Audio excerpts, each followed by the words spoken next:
Good morning. Happy Catterday. Want to thank the Looney Tubes for capturing this content and providing some nice edits. I just have some commentary on it. She didn't even chew the noodles before swallowing. She doesn't. She's openly stated that she likes to buy foods that she doesn't have to chew. That's why she likes rice so much. She just puts it in her mouth and swallows it.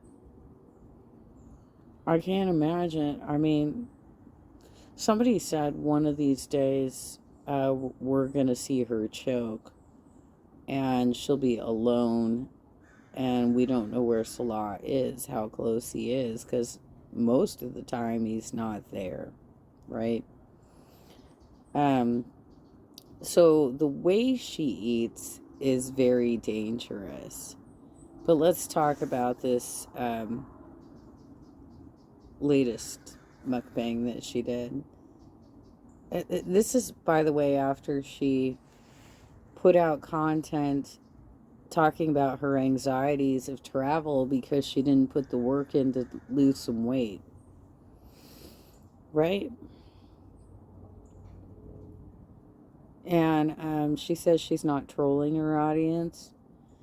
I mean, you should really reevaluate your content and consider, what do I want people to know about me? Because the mixed messaging that you're putting out there doesn't make any sense.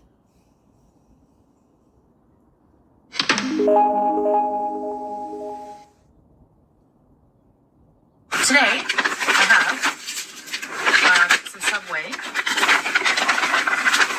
They had a deal where you... Oh, I'm so proud of you. You didn't rip the bag open. It's a bit of a larger bag, so I imagine your hands actually fit in the bag this time, but okay.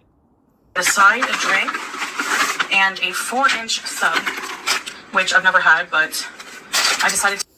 So she's already confused. She doesn't know what she's ordered. On the table right now are some of her favorite ketchup chips. And all I can say on this weird sort of need to put ketchup all over everything and have ketchup chips and etc., is that ketchup is basically filled with sugar. It's absolutely filled with sugar. But the other thing she says is that she has a 4-inch sub. Subway does not sell 4-inch subs, Chantel. And for the little small, like, round sandwiches they do in the kiddie meals, you clearly did not order a kiddie meal. Have this and pair it with some bonus noodles. So let me see this spicy BMT. Oh, it's like a 6-inch. Okay, all they put on it is like pepperoni with nothing on it. That's so weird. No cheese, nothing. I'll be right back. Okay, I added my own toppings. I almost wonder if Salah did that on purpose to make the sandwich as bland as possible. Because if he's placing the orders, that's part of the order, is picking your toppings, right? You go, I mean, if you're doing it in person, which neither of them are, you would go through the line and say, I would like spinach, I would like some olives, I'd like some red onions, I want some avocado, like whatever it is, right? When you use an app for delivery, they put that as a drop-down menu that you pick what you want on it.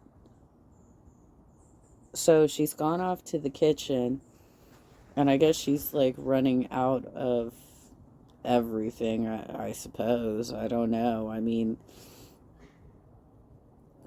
I don't think I would have dressed it up this way at all if I found that, it came to me with nothing on it. I probably just would have maybe put a little pasta sauce on it to wetten the sandwich and been done with it. But I certainly wouldn't have put mayonnaise and mustard. I mean, it's just gross. Absolutely. I mean, I hate her eating habits so much, you guys. So, but all I had was ketchup, mustard, mayo, and cheese. So, and a Coca-Cola Zero. These are the best. What kind of cheese? What kind of cheese did you do with, what did you say it was? Pepperoni? It should have been mozzarella, right? Ketchup chips, ever.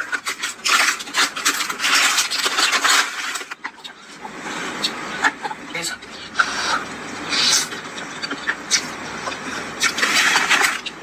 Slurping it up, slurping it up. You know how to roll. You've shown that you know how to roll your fork to get it to in a tight ball so that you can get it in there without getting it all over your face. But apparently somebody wants to see you get it all over your face. Very interesting. I've been watching the new season of Unsolved Mysteries, but I came across this mystery of a young guy who disappeared, and just they've done this story on several platforms before, so I don't think I'm going to cover it. Let's see if we can speed her up a little bit.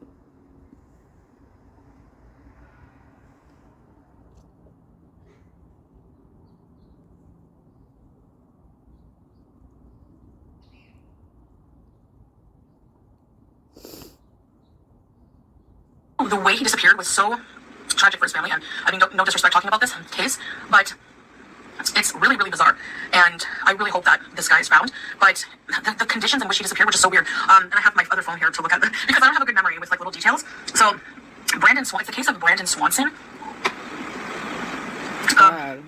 He was 19, and he was from Marshall, Minnesota. I have this sped up very quickly to, like, 1.75, and she is still slow. Look, I know that some of you have complaints about how slow I speak.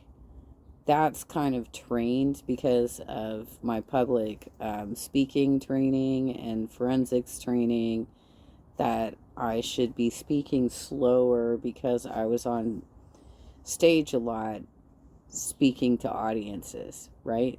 And if you go too fast, you lose the audience. But it's hard for me to bring the tempo back up to match what is more acceptable in digital media. However, this girl, oh my God, she's just like, she is not a good reteller of true crime. I know she likes it. She likes it, but she doesn't get the finer details and doesn't have the vocal inflection, doesn't really know how to engage the audience on a story like this. And she picked one that pretty much everybody has heard before. This is not a new story. And on May 14th, 2008, just after midnight. If you do want to see some new updates, check out Live from My Sofa. He's been covering some of the updates with the Lacey Peterson case and with the suitcase Sarah Boone case. He drove his car into a ditch, survived that without a scratch. So he called his parents. He didn't know where he was. And his parents were like, okay, we're going to come get you, just stay where you are. So he stayed where he was for quite a while, on the phone with his parents. And, you know, occasionally there would be interference and stuff, but he stayed on the phone. And he stayed on the phone with his parents until, you know, they couldn't find him. You know, they had their lights on, they were looking around in the direction where he thought he was. And they couldn't find his car or Brandon on the side of the road at all. So Brandon decided to start walking towards some lights and told his dad to just pick him up in a known... Well, that was silly because he should have just stayed in or by his car. But clearly he had a car accident. Nobody knows if he was intoxicated, and that's why it happened, right? But he was somewhat disoriented, obviously. Parking lot of an establishment. I think it was either a restaurant or a bar. So his dad was like, okay, and head over towards that area. Now, Brandon was walking through a field, apparently. I think I saw somewhere he was walking through like a dark field, but it would have been dark regardless, you know. So 47 minutes later, all the while he's still on the phone with his parents. His parents hear, oh shit, and then silence until the parents had to finally disconnect the call and try to call again. But imagine, like, you know, you hear oh shit and then silence for a while, and you're like, Brandon, and there's no answer. Like, you know, it was just so eerie because they didn't hear anything else. Now, it turns out Brandon was actually, his cell signal, his cell phone records showed that he was actually not going where he thought he was going. He was actually going 40. You know, there's a discussion in here about how they didn't start the search for him for a while. But I think they reported it incorrectly and should have said, my son was in a car accident and probably needs medical attention at this location. Because I think he was well enough to say, this was the highway I was on, this is where it happened. Right? That would have required an immediate response. But because they're making it out like this guy might be running off to build a new life. God. Kilometers, about 25 miles in the opposite direction to where he thought he was going. So no wonder no one could find him. So people were wondering if maybe he was intoxicated and disoriented. But his parents said he sounded very coherent, not inebriated at all. Plus he shouldn't have been driving if he was drinking. But people still do. But since he's never found, there's no way to test his alcohol level. So in the morning, his parents reported him missing to the Lynn police, who were like, just kind of like, wait a while, this happens with young people, you know, maybe he's just out somewhere, yada, yada, yada. So the search, because of that, started for him late.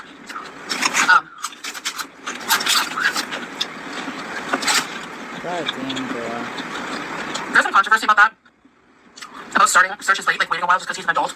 Like, I think they passed the Brandon's law, which means like, by the way, not for a second do I believe that she hasn't got another 6-inch in the bag, right? I believe she ordered a foot long and asked them to split it into sandwiches for 2 people. At least have to take into account certain factors before deciding on starting a search. Because, in my opinion, like, okay, yeah, let's say, you know, he just didn't come home, like, it was the next morning, they found that he didn't come home, maybe he just, like, got drunk, passed out, and didn't come home right away.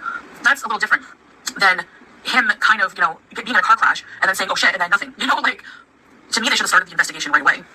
So they should take into those factors of the situation, but, like, case-by-case basis, not just, like, a one-size-fits-all kind of deal.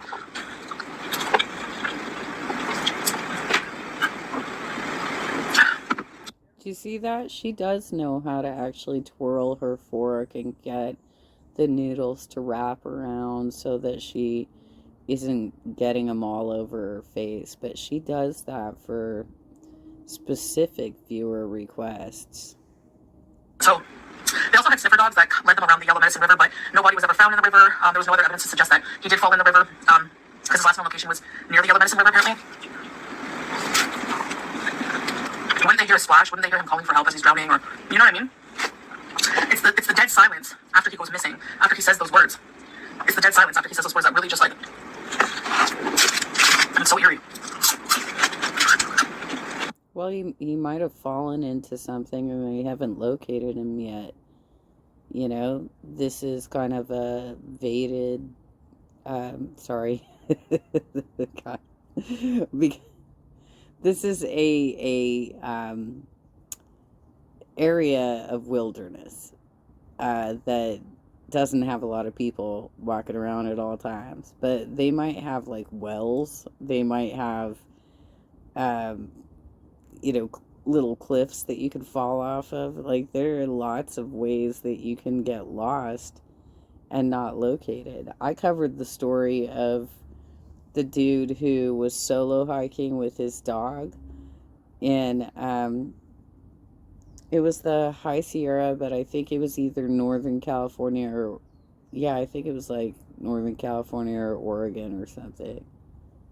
I think maybe it was the Rocky Mountains. I can't remember. but I just did this not too long ago.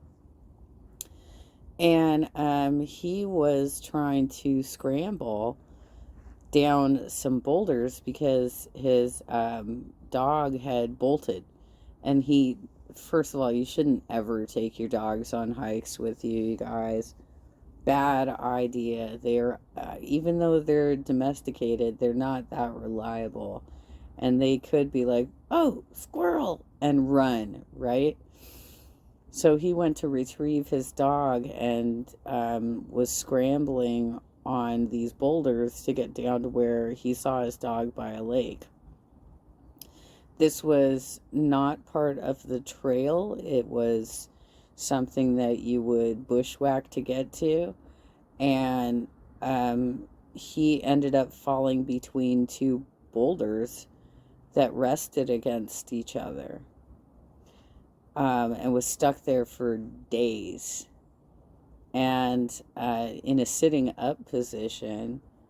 But that's a huge... I've got that in the other videos I've done. So if you want to take a look for that, you can. I'm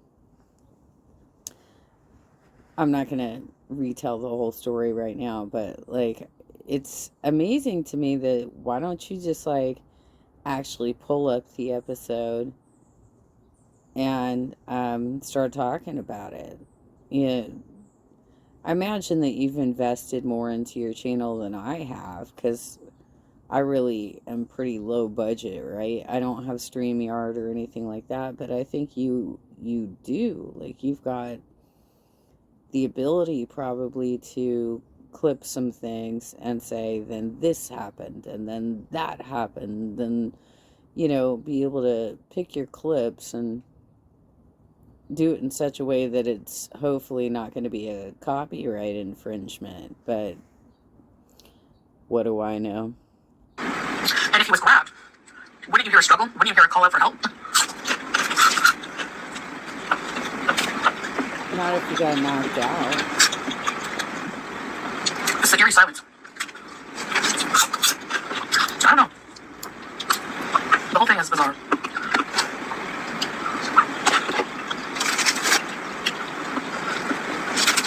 There's just no evidence to suggest that there was foul play. So the whole thing is just bizarre. And I find when people just, like, disappear seemingly into thin air with no evidence to suggest what happened to this person, not even a clue, to me that's very bizarre. Very bizarre. And to me it's bizarre that he disappeared so quietly, you know, after saying those words. It's just weird to me. So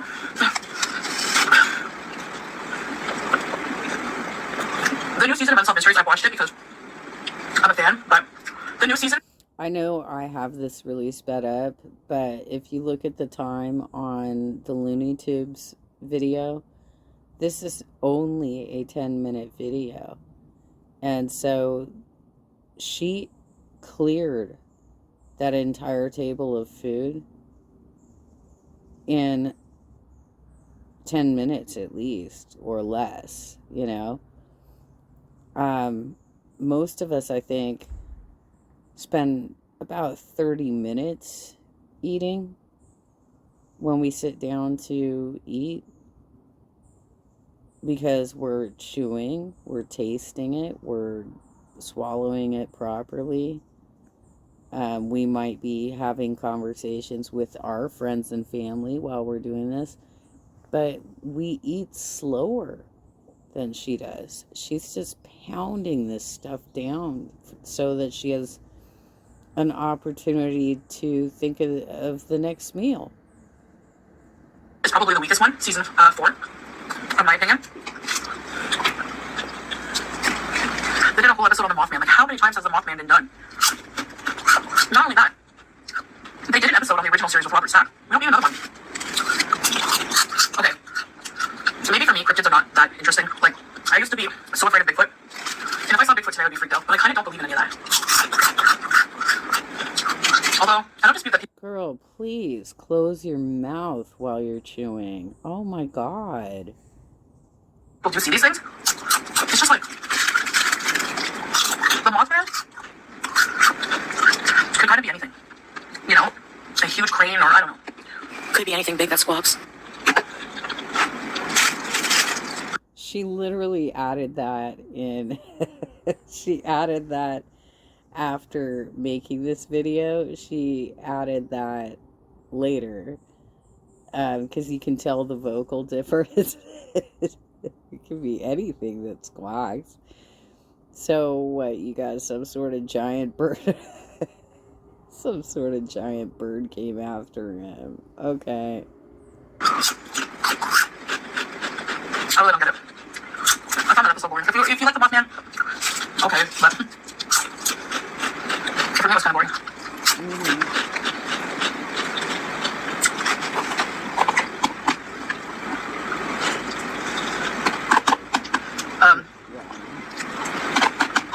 Obviously, I failed my challenge of eating everything in my house, but we don't have that much left, really. Most of what we have can wait. Where's your left arm right now? Why do you keep doing that? It's very bizarre to see you eating with just your right hand like that and having the left arm down at your side. I would think that also not be very good for your circulation in your left arm, but I don't know, just based on experience with my own nerve problems on my left arm from carpal tunnel years and years ago. I've healed from it since, but wow, girl. We have eggs. I might freeze my butter. These ketchup chips are the best. Decent sized stuff, actually. It was like a 6-inch. It wasn't like a 4-inch. Oh well, it was cheaper. Anyway, I guess that's it. And I'll see you guys in the next video. Bye. Bye. Thank you, Looney Tubes, for capturing the content. And I will put a link to your video, so for the people who watch it on my channel, please like and subscribe to the original content creator, the Looney Tubes. And if you liked my additional commentary to it, please like and subscribe to my channel as well. And let's see what Saturday brings us, y'all.